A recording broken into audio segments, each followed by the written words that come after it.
Pagod ka na bang magtrabaho para lang magbayad ng bills? Sweldo, bayad, utang, sweldo, bayad, utang. Paulit-ulit lang. Paano pag may paraan para mabasag ang cycle na yan?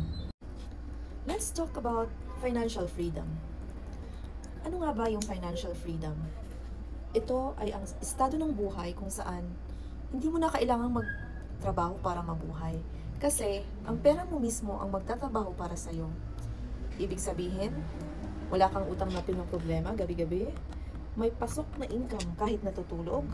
Ito ang tinatawag naman na passive income. May control ka sa oras mo. Pwede kang mamili kung kailan ka magtatrabaho at kung gusto mo pang magtrabaho. Dati, akala ko, basta may sweldo buwan-buwan, okay ka na. Pero, na-realize ko, sweldo lang pala, hindi sapat. Kasi, lahat ng kita ko, palaging may katapat na gastos.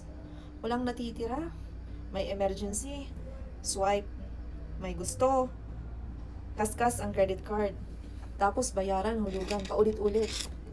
Hanggang isang araw, napagod na ako. Kaya, nagbasa ako at natuto akong mag-budget.